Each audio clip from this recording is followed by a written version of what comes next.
You're listening to the Churchosity Podcast, where we talk about the Gen X take on church culture.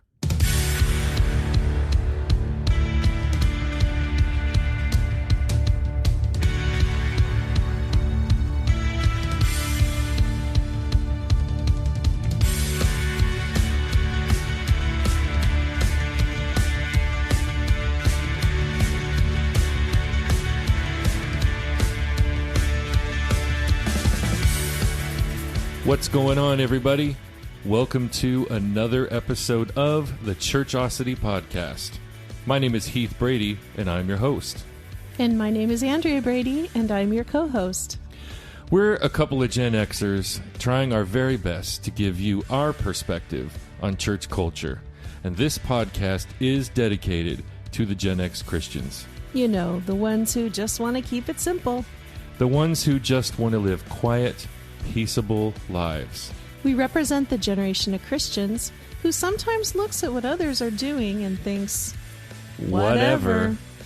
But as it says in 1 Timothy 1:5, the goal of our instruction is love, from a pure heart, and from a good conscience, and from a sincere faith.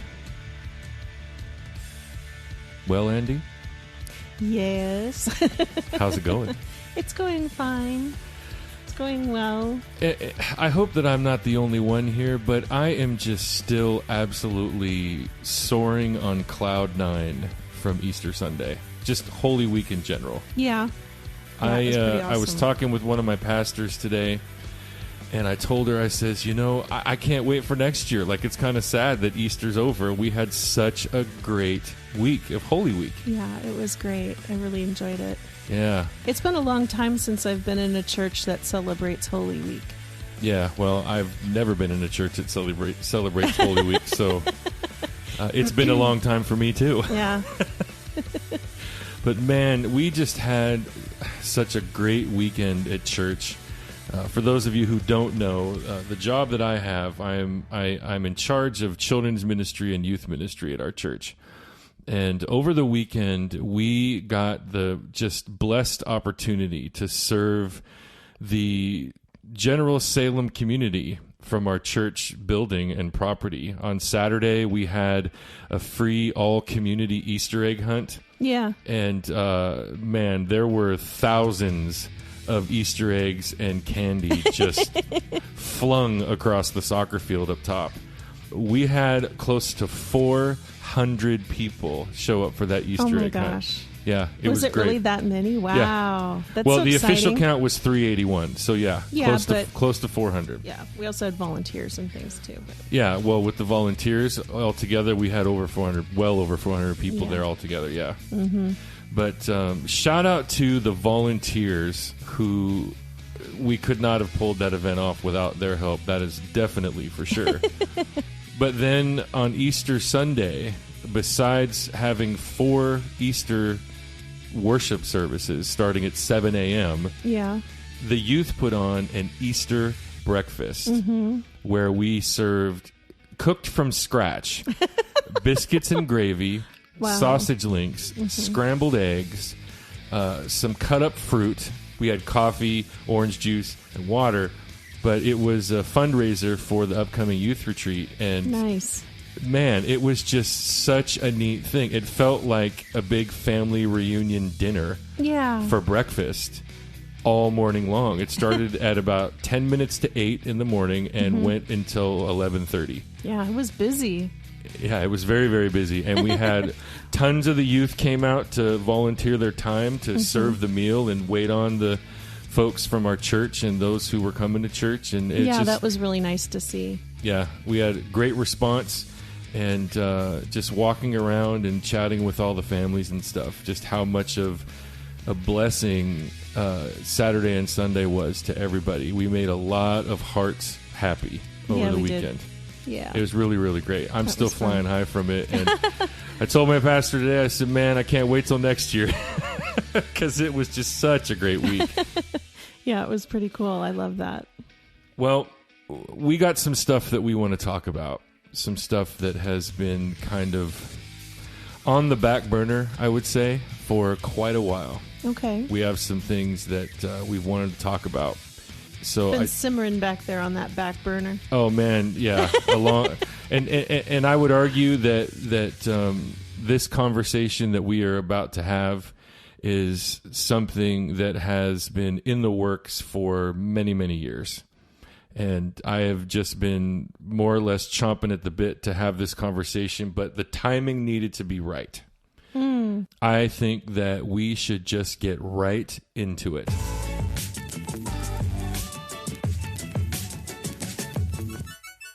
So, Andy, one of the things that you and I did a couple of days ago, you and I went to go see the new Fantastic Beasts movie. We did. I absolutely loved it. I was so excited for this movie. It's Fantastic Beasts: The Secrets of Dumbledore. Oh. And if you are a fan of the Harry Potter franchise, you will know that these now three Fantastic Beasts movies are prequels to the time period of the Harry Potter canon. Mm-hmm. And Dumbledore, who is like the main professor of Hogwarts, a very central part of the story of Harry Potter's journey. This is about a lot of the things that we didn't know about his backstory come out in this movie. And yeah, it was pretty interesting. It was really, really cool. But as we were sitting there watching this movie, and I'm not going to sit here and pretend to be like an aficionado and knower of all things Harry Potter world. But I know some stuff because I've seen the movies many, many times. I've only read the books through midway of book 4, so I have not read all of the books. How many books are there? There are 7 books. I probably got halfway through the first chapter of the first book. Okay. Well, there's this thing that kind of comes to the surface in the Harry Potter story about midway through the 7 books, where there is this battle behind the scenes, this war, if you will, behind the scenes between the pureblood, or those who are the offspring of parents who both have magical abilities. The wizards. The wizards and the witches. Right. There's a battle between those people who believe that there should only be purebloods. Mm-hmm. And then those who are not purebloods, especially those who are what they call muggle-born, or they are children who have gifts, but their parents do not. That always just kind of bothered me, you know, and the way that in the Harry Potter movies, the way that they spun it, it was kind of comical. There was, you know, a little bit of underlying humor and some sneakiness going on to kind of get over on, quote-unquote, the bad guys who, you know, wanted to do away with anyone who wasn't pureblood. Well, as we were sitting there watching this Fantastic Beasts movie, it dawned on me. Now, again, I said these are prequels, so this is long before Harry Potter shows up on the scene in the story of all things Harry Potter. It dawned on me about midway through this movie that the villain in these movies, these Fantastic Beasts movies, which, by the way, there's going to be a total of 5, the villain is a character by the name of Grindelwald. Uh-huh. And it dawned on me halfway through this movie that this character may in fact be the originator of that war of the purebloods versus the muggles. And how he is developing this following. Okay. And seeking the destruction of anyone who is not pure blood or pure magical. And it hit me like a ton of bricks, because it made me realize something, listeners of Churchosity. It is in human nature, it would seem, no matter where you come from in this world, that there is some power, some people, some motivation behind an effort to segregate people or seclude people or cut people out based on where they come from or what their heritage is, what their genealogy is, what their ethnicity is. Oh, yeah. Of course. Yeah. It's in human nature. Yeah. And I'm sitting here watching this movie for entertainment, and I get hit with this like morality check. You know, where is all this coming from? what is it that I'm getting at? Well, this is definitely going to be at least a 2-part conversation. We aren't going to be able to cover the entirety of what I would like to cover on just this episode. So there will be at least 2, if not 3, but there will be at least 2 episodes to have this conversation, and we'll see where we go from there. A couple of months ago, I was, falling down the rabbit hole of Twitter one day. Oh no, not Twitter. Somebody had tweeted, name something that you were taught in history that you honestly don't believe really happened. Okay. And so I was curious. And so curiosity got the best of me, and I started tumbling down the rabbit hole and trolling the comment section. And there was a lot of, bizarre things in there, I won't repeat. But there was one that stood out to me. One person responded and said, "The Holocaust never happened, and I can prove it." Now, you're laughing. Right. Because you and I know better, right? Yeah. But when I first read that, I was like, this person did not just tweet that. And I read it again, and I read it again, and I read it again. And then, of course, curiosity really got the best of me. And I started trolling the comments on that tweet. And the ignorance and anti-Semitism was just like spewing from all of these people in the comments. I could not believe it. Wow. That's really crazy. There is a conversation that I have been wanting to have for a very, very long time, especially on our podcast.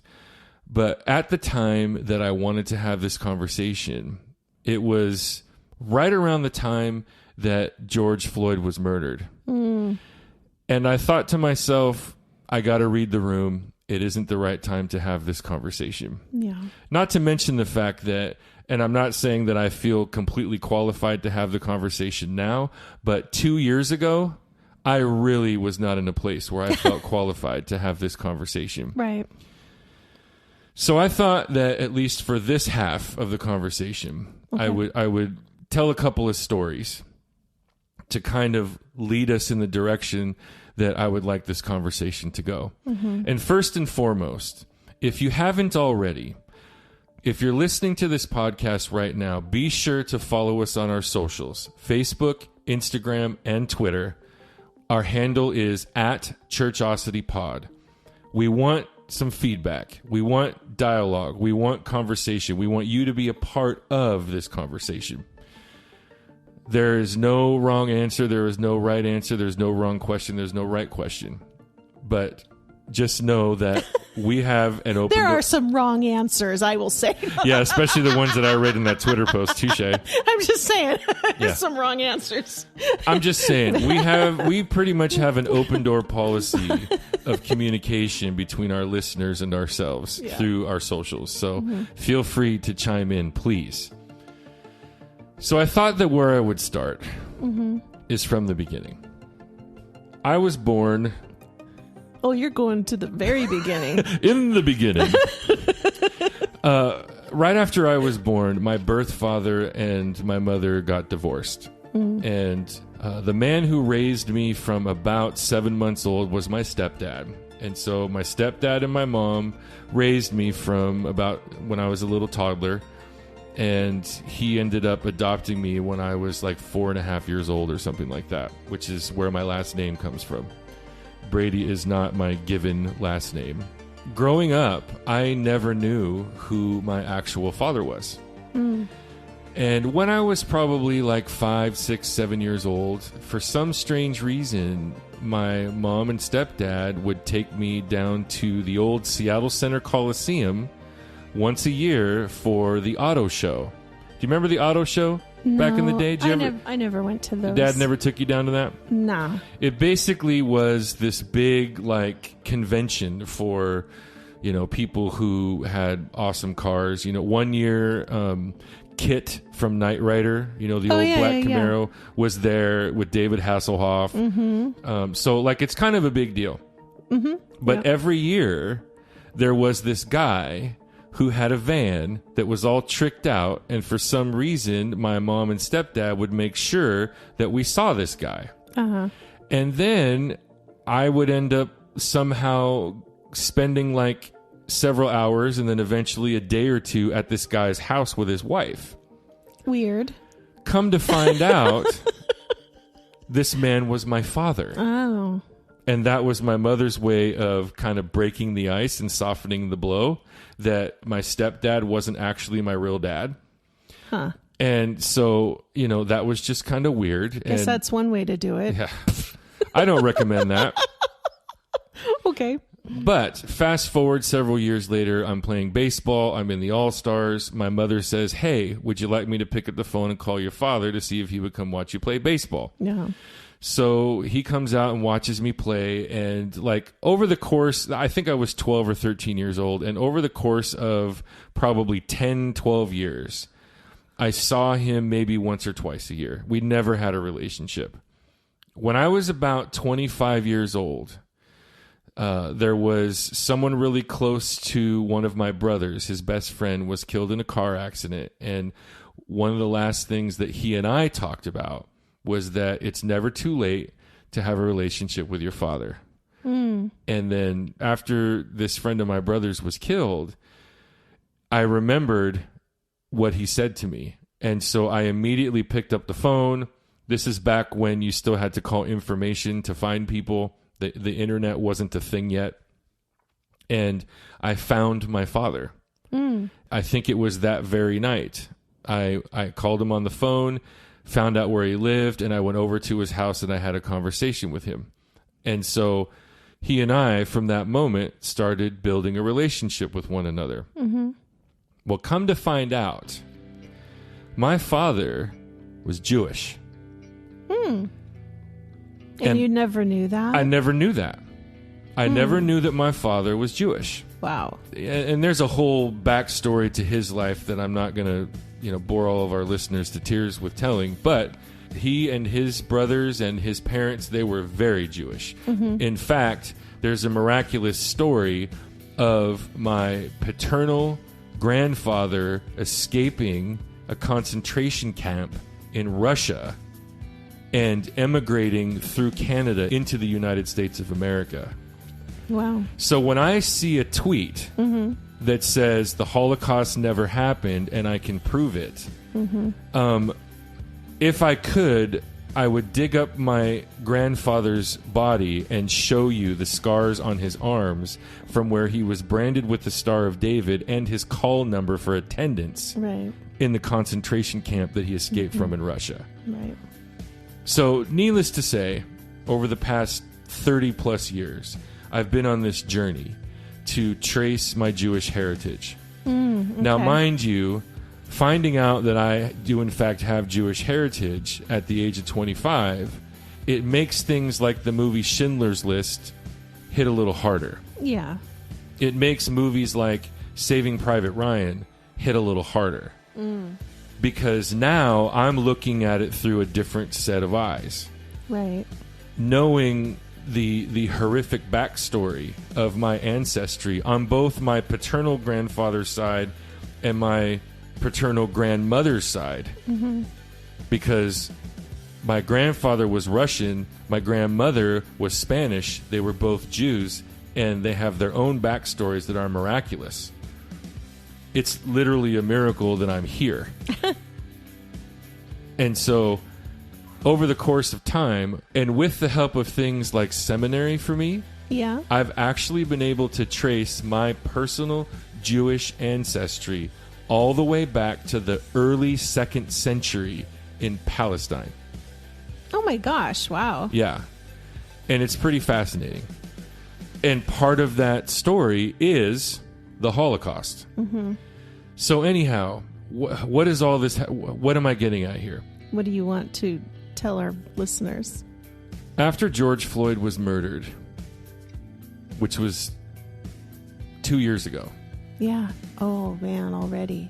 There was a lot of tension, outrage, rioting, protesting, You remember all of it, don't you? Yeah, a lot of anger. A lot of anger. There were a lot of problems that were all of a sudden coming to the surface. Mm-hmm. And at the time, I was part of a certain circle of evangelical Christians who would say things like, racism isn't a thing anymore. Oh, gosh. Yeah, I remember that. I remember one person said to me, the only way that racism could still actually exist is because we're still talking about it. Okay. Wow. All right. Those two statements alone have to be two of the most ignorant statements I have ever heard spoken. Yeah. And it's very, very close to the ignorance of someone who says that the Holocaust never happened. Yeah. There is this unfortunate tribe in evangelical Christianity. And I don't know if it's because they're ignorant. I don't know if it's because they're in denial. I don't know what it is. Mm-hmm. But the conversation that I am here to have right here and now is that systemic racism and white privilege are real, and they are 100% in full effect. Yeah. Now, please, don't shut off the episode. Please stick with me. Because you need to know that much like those ignorant people, I used to be one of those people. No. I know it's hard to believe. There used to be a version of Heath Brady who was ignorant. Ignorance means I didn't know what I didn't know. I never thought that, you never thought that racism wasn't actually a thing anymore, though, did you? But there was a period in my life where I thought that the reason why racism is obviously an issue is because we're still talking about it. Oh. And I would come at it from the vantage point of white people are inflicting some sort of racism on persons of color by still talking about racism. I mean, that was kind of what my level of ignorance was. But let me qualify this, okay? Because I don't want to try and qualify who I used to be by repeating some of the things that I used to say. Let's just take a little trip. Let me tell you a story. Let me tell our listeners a story. Okay. So I used to work for Boeing, and I had a coworker, just a wonderful, wonderful gal. She was a black gal, and she was like, to this day, she's one of my most favorite people that I've ever had the honor of knowing. And back in 2015, her and I sat side by side at our desks in our little cubicle area. But back in 2015, when Donald Trump was running for president, You're right. And let me just clarify, I was never a fan of Donald Trump. Okay. Never a fan of Donald Trump. Let me just qualify that, okay? Not that I really care, but I just want to qualify that for the sake of this conversation. You're just painting the picture. I'm painting the picture. Thank you. Got it. Karen and I would have conversations like all of the time because I was that white guy who grew up in a very diverse neighborhood. Uh-huh. And I've mentioned this on previous podcasts, that I didn't grow up with parents who labeled people by the color of their skin or their national origin. It was never the Portuguese kid up the street. It was never the Chinese kid around the corner. It was never the black kid up by the park. It was Orlando, Richard, and Scott. Like, Right. and I never heard my first, quote, racial slur until the 6th grade. I heard a word. I had no idea what it was. I came home. I asked my mother. She was shocked. Where did you hear this word? Right? That was the childhood I grew up with. And so I would say things like, I didn't grow up. I wasn't raised to see color. How very fortunate of you. And so, like, I'm that guy. I'm that white guy who, you know, I grew up and all my closest friends were black, which is true. None of that is false. You know, I would tell Karen, listen, I would get on the bus and I would ride all the way down to the south end of Seattle on a Sunday, and I would go to barbecues and church with all my friends from school because all my closest friends, like, I'm not a racist. Uh-huh. You know, and I would say white privilege isn't a thing. Like, I was that guy. You couldn't see it. I couldn't see it. Okay. I couldn't see what Karen was trying to explain to me. Mm-hmm. Well, The Little Mermaid, the musical The Little Mermaid, came to Seattle, and it was playing at the Fifth Avenue Theater. And you remember how excited I was to go see that musical. Yeah, it was fun. We went as a family. It was me and you, one of our friends, and the girls, our two youngest girls. Oh, yeah, just the girls, yeah. I was really, really excited to go to this musical. But do you remember specifically why I was so excited, Andy, to go see this musical? I don't remember. Because everybody was up in a tizzy that they had cast an Asian woman to play Ariel in The Little Mermaid. And I was excited to go so that I could basically irritate all of my racist friends. Oh, no. Who were like, I am not going to take my family to go see The Little Mermaid because they're going against the traditional blah, blah, blah, blah. And I'm like, dude, it's Seriously? a mermaid, which is a mythological creature, and it's a fictional story, for crying out loud. Like, anyway. Whoever those people are, I'm unfriending them. I already have a long time ago. Okay, good, because I'm like, I don't know. Those are the kind of people that are tweeting things like the Holocaust never happened. Okay. Or racism is over. Right? Okay. So anyhow, we go down to the Fifth Avenue Theater. We get our seats, and one thing that's different from the Fifth Avenue Theater as opposed to the Paramount Theater is that in the Fifth Avenue Theater, you can take food and beverages into the theater. Right. Which you can't do at the Paramount. I didn't know that at the time. Either did I. So when we got into the theater and sat down in our seats, I'm looking around and everybody's got concession. Everybody's got food and beverages. There's hot dogs and Cheetos and Snickers bars and, I mean, you name it. Mm-hmm. And I'm like, hey, I'm going to go get some concession. Anybody want anything? And we had all just finished having a really nice dinner, so nobody was really hungry. But everybody said, hey, I could just use a bottle of water. So I get up and I go out to go to the concession stand to get everybody a bottle of water. So I'm just on the hunt for 6 waters, man. So I go out and I get in line at the concession stand. Mm-hmm. There's one single file line. I'm at the back of the line. In front of me is a black man. And in front of him is a white woman who's at the counter being waited on by a black woman. So it's a black female employee who's waiting on a white woman at the concession stand. Next in line is a black man, and then there's me behind him. That's the concession line. Mm-hmm. To the left, at the counter, is another cash register with a white woman standing behind the cash register, not doing anything. Okay. She's just standing there. She looks up, and she sees me, and she says, oh, sir, if you're paying with cash, I can help you over here. And so I just happen to have cash in my wallet, which is weird, because who carries cash anymore? Right. And so I started to take a step out of the back of the line, and no sooner had I taken my first step than the gentleman in front of me says, you didn't ask me if I was paying with cash. Right. Oh. And I froze. And I looked at this man, and I said, "You go right ahead, sir. You were in line before me anyway. Go right ahead." And he looked at me, and he looked at the white woman, and he looked back at me. He mumbled an expletive, and then he stepped out of line and walked away. Oh, man. And I was standing there frozen.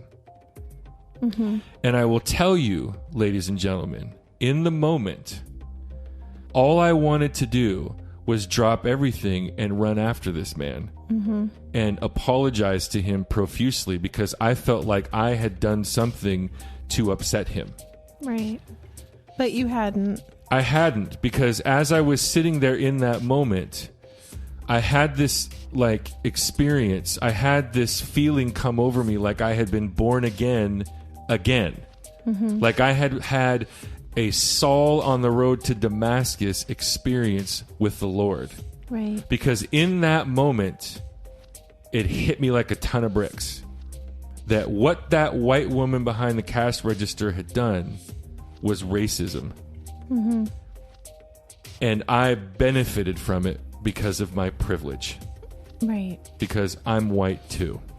And it hit me like a ton of bricks. So you saw it. So I saw it.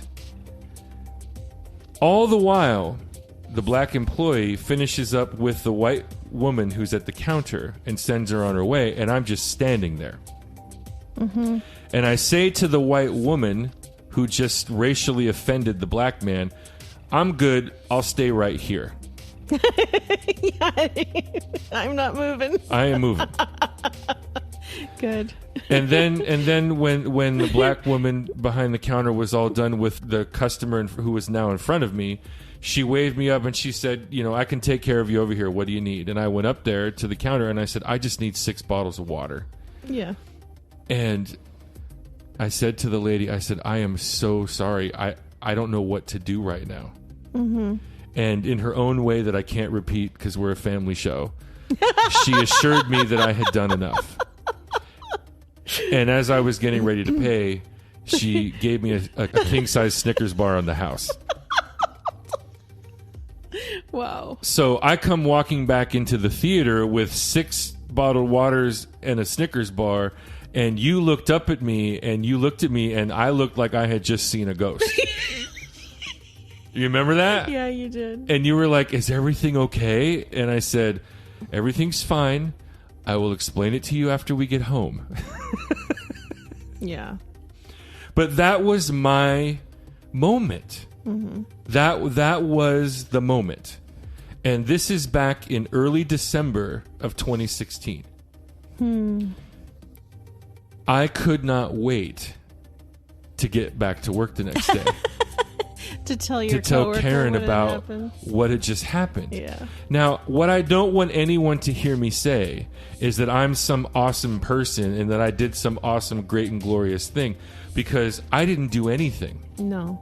Bad or good, or so I thought. Because when I got back to work and I was able to sit down with Karen and tell her my story, word for word, she started to cry. Oh. And she said, you see it now. And I said, I see it everywhere, Karen.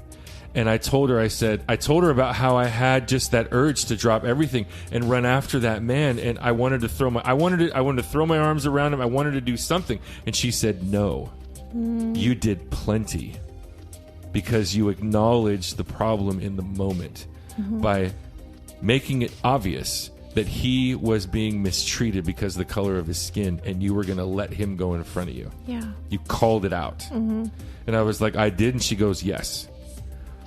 And so I said, okay, Karen, okay, I feel like I just got reborn. Like I feel like an infant here, right? Yeah.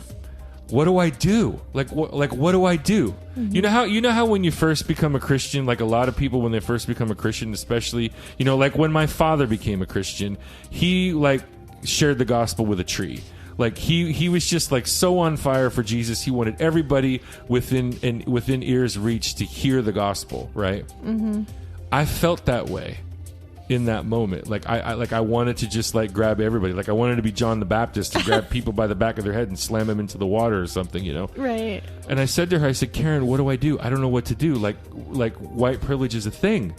And she says to me, and I will never forget this as long as I live, you use your privilege to take other people's privilege away.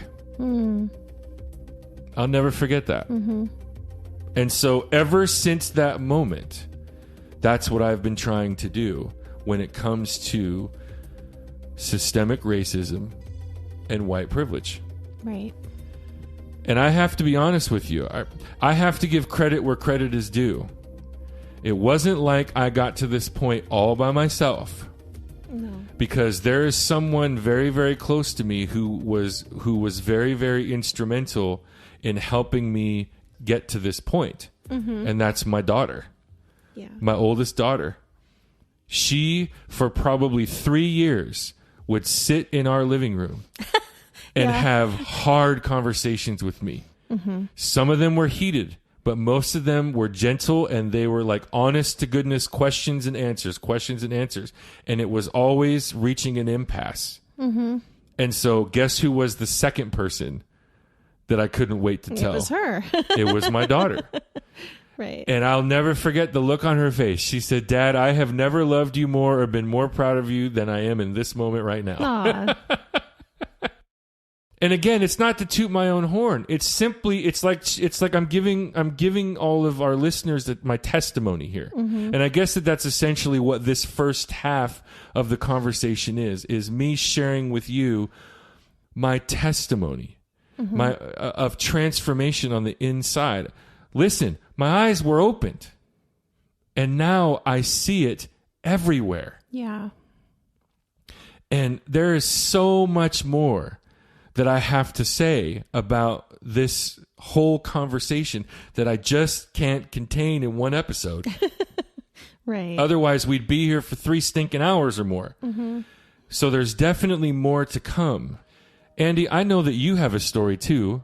Yeah. So why don't you share your story on this episode as well? Well, I have a story, and it was just kind of like the beginning of my awakening, I guess you could say. Back in high school, I had some friends that were friends of color. I would hang out with a bunch of different people. Like we said, we grew up in a neighborhood that had a lot of diversity in it. So I remember going to the mall one day with a couple of my friends that were not white. We were talking about what stores, hey, let's go over this store. Let's go to the record store. And I said, hey, let's go over to Nordstrom. And they looked at me and they said, we don't go to Nordstrom. And I'm like, what are you talking about? Why wouldn't you go to Nordstrom? I'm thinking because they don't have like cool fashion or something. No. They didn't go to Nordstrom because when they go into Nordstrom, they get followed around the store because everyone that works there thinks that they're going to be a shoplifter. Mm. And I didn't believe them. I mean, I believed them. I didn't think they were lying. Because they were your friends. Right. But I could not I was like flabbergasted, I guess. I was like, that doesn't really happen, does it? And they're like, we'll show you. We'll go. And it happened. We went in there together and we were followed around the store. And I was like, I couldn't believe it. And I thought that was really horrible, that they would be treated that way. And I mean, I'd never even, the concept of that happening. I mean, maybe as a teenager being singled out, oh, I'm a teenager. Teenagers might be trouble. Yeah, because I was always followed around 7-Eleven. I looked like a hoodlum. Yeah. But it was more than that. Because I never, as a teenager, had any problem going into Nordstrom or any of the other stores. It was just shocking to me, And that's part of that privilege that you were raised with. Right. Because you weren't raised to see color. You weren't raised to pick and choose where you went because of the color of your skin, or were you raised to have to ever worry about where you went because of the color of your skin? Exactly. And so when you're around people who don't have the same color of skin as you do, and they tell you that something like that's going to happen, you think that that's ridiculous. That how in the world is that even a thing? Yeah. And you have to literally have the experience in front of your own very eyes. Some of us do have to have our own experience to see it for ourselves. Mm-hmm. So how did that event in your life, and you were a teenager, right? How did that event kind of catapult you into the knowledge and understanding of where you're at today? Well, it took a long time because I didn't fully understand. It was just the beginning. Let's just say that. Right. That was your infantile stage. Yeah. I mean, let's just say I have more to this story. My particular friend, who I was really good friends with, her and I went to a school in our city that was very, very diverse. A lot of, actually the white people were in the minority at this particular school. And I really loved this school and I loved how diverse it was. And, I guess as a white kid, I felt cool because I went to this particular school and I felt accepted by all different kinds of people. And I thought that it was really awesome to make friends with all sorts of different people from different cultures and things like that. For my friend to share her heart with me when we were at the mall, I mean, we were there, I was there with like three other people, but they all shared their heart with me and let me into their world by telling me about this. You know, they didn't have to do that, but they let me into their world. And when I went to school with them, they let me into their world. I was their friend. I went over to their houses. I spent time with them. I got to hear, you know, them sharing that with me. I felt honored that they would tell me about that and clue me in. And my journey began at that point. Well, fast forward, I was having a little too much fun at that school, and my dad was not happy about it. And so we ended up... You were having a little too much fun. I did have a lot of fun at that school. In the extracurricular activities department? Well, my grades were a little bit not what he expected. And right.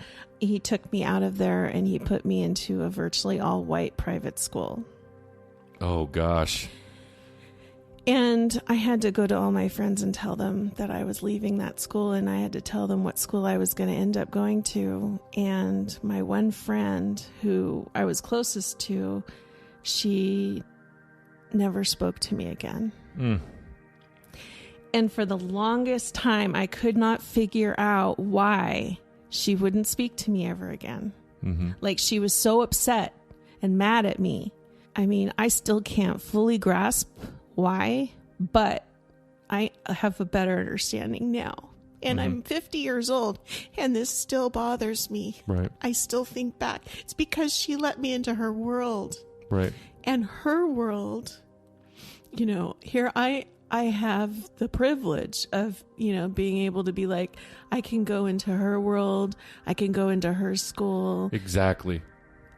And now, you know, here I was, that wasn't good enough, maybe in her opinion, or it wasn't good enough for my father, you know, that I have to go now to an all-white school. And not to mention the fact that you also had the privilege to be able to choose what school you went to. Yeah. So it really wrecked me. I was really upset. Thinking about it now, I feel horrible, and I wish that things could have gone differently back then. But I mean, I really don't know what I could have done. Except make sure my grades were good so I wouldn't have been pulled out of that school. But still, thinking back, the gift that they gave me, of the gift of, you know, helping me to see a little bit into their world, what they had to deal with. And it was an honor, and I'm very thankful for that experience. Yeah. The point that you're really making there, Andy, it's gonna catapult us into the next episode, because that really is going to be one of the major bullet points around this conversation, and that is that you listened to them. Yeah. You sat down and you listened to them. You allowed them to, the way you put it, they brought you into their world and sat you down, and you listened to what they had to say. Yeah. You let them tell you what their world was like. You let them tell you what their culture was like. Yeah. You let them tell you what their experience in life was like. And showed me. And then showed you. Exactly. Yeah. And see, now, much like you, as I mentioned before, all through my childhood, all of my dearest, closest friends were not white. But I never had conversations with any of my friends about what their world was actually like. I see. And I think that is the number one reason why I remained so ignorant for so long. Because you had your experience with your friends when you were 15. My experience that occurred at the Little Mermaid musical wasn't until I was, what is that, 2016? So what is that, 8 years ago? So I'm 42. Right. So, you know, or 44. You know, it took a lot longer for me to see it. Just like you had to experience it at Nordstrom, Yeah. I had to experience it at The Little Mermaid. I had to experience it for myself. Right. A long time ago on our podcast, and I think this was like in the first season of our podcast, I talked about 2 verses in Proverbs chapter 31, verses 8 and 9. And I focused on verse 9, and I promised our listeners that one day I would come back and talk about verse 8. Oh. Verse 9 says, "Open your mouth, judge righteously, and defend the rights of the afflicted and needy." But verse 8 says, "Open your mouth for the mute, for the rights of all the unfortunate." Guess what I'm doing now? Speaking up. I'm opening my mouth. It's time to speak for those who don't have the privilege to speak. Yeah. And that's what we want to talk about. We want to ask some hard questions. We want to ask questions like, what can we do? Where do we start? What is the answer? Is there a solution? And how does all of this impact the church? How does all of this influence the church? How should the church be having this conversation itself? Those are the questions, those are the things that we want to talk about. And a whole heck of a lot more, because we're just getting started having this conversation. Thank you for not turning off this episode and listening all the way through. Right. We will continue this conversation on the next episode. But for now, that brings us to this week's proof that we're living in the last days. All right, so there's something crazy, insane going on in the country that I have to talk about. Oh, really? It's extremely laughable, in my opinion. Okay. Well, first of all, in case our listeners aren't aware, a handful of weeks ago, you and I and the girls took a trip to Disney World. We did. We were gone for a week over spring break, and we went down to Disney World. We were down in Florida for a week. The weather was really, really great, except for the last day. It poured down rain. But hey, you know, we're native Seattleites. We're Puget Sound dwellers. Rain doesn't hurt us. We don't melt. We don't melt. We don't melt. Yeah. Since we returned from Florida, I have not heard a single person talk about COVID. Not once. Well, that's kind of until refreshing. yesterday. Oh, until yesterday. Here's the context of the conversation that I was a part of that revolved around, quote, COVID. Okay. It turns out, because I don't watch the news. I should watch the news, but I don't. I'd rather fall down the rabbit holes of Twitter than watch the news. Okay. You pay more attention to the news now more than I do, I would imagine. So it was probably old news when it was told to me just yesterday that many of the, quote, international airports in the United States of America are relaxing mask mandates in the airports now. Okay. And so are a lot of the airlines. Okay. So the context of the conversation was there's going to be conflict now, you know, because if not every airline is enforcing the mask thing, say that you are in an airport and you're transferring from one flight to another, and your first flight didn't mandate masks, your airport that you're in right now doesn't mandate masks, but then you go to get on an airplane where that airline says you got to put a mask on, Right. or the other way around. You follow me? Yeah, it could be a problem. Not all of the airports and airlines are complying with this. You know, it's like still kind of in its beginning stages, I think. Okay. And then I hear that the White House, Yes. the federal government, is talking about suing TSA for not relaxing mask mandates in the airports now. For not relaxing. For not relaxing them. Oh, boy. And when I was in the middle of sipping my coffee when this was said to me, and let's just say that my desk became a sprinkler Yeah. and coffee shot through my nostrils, because this is so incredibly stinking laughable. Yeah. Because it just seems like yesterday that the White House, the federal government, was going to sue the state of Florida because the governor of the state of Florida refused to mandate mask wearing. So the opposite. And now it's like the federal government has turned on its own head. Right. Oh my gosh, it's so laughable to me. And it reminds me of one of my favorite verses in the Psalms that says, "Do not put your trust in princes, in mortal men in whom there is no salvation." You can't trust these people because they don't know what they're doing anymore. It's ridiculous. So my point is that now, if the federal government is on the side of no more fear-mongering in our hearts and minds, and flipping on itself and threatening to sue over masks not being relaxed, mask mandates not being relaxed. I don't know about you, Andy, right? But I believe that is definitely proof that we are, in fact, living in the last days. And that is all we have to say about that. Thank you for tuning in to another episode of the Churchosity Podcast, the show where we try to give you the Gen X take on church culture. And thank you once again, as always, to my amazing co-host and adorable wife. You're welcome, honey. Be sure to follow us on all the socials. That's Facebook, Twitter, and Instagram. Our handle is @ChurchosityPod. Please drop us a message and give us your feedback. We'd really love to hear from you.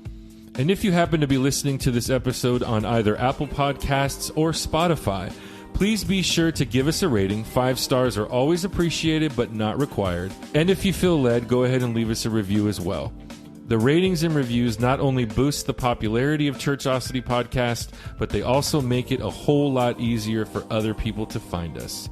And you can also spread the word about Churchosity Podcast if you just simply tell a friend to pull up and participate in what we're doing here. Yeah, let them be a part of the conversation too. But always remember that the goal of our instruction is love. From a pure heart. And from a good conscience. And a sincere faith. So we thank all of you once again for listening, and we hope to catch you on the next episode of the Churchosity Podcast. Peace.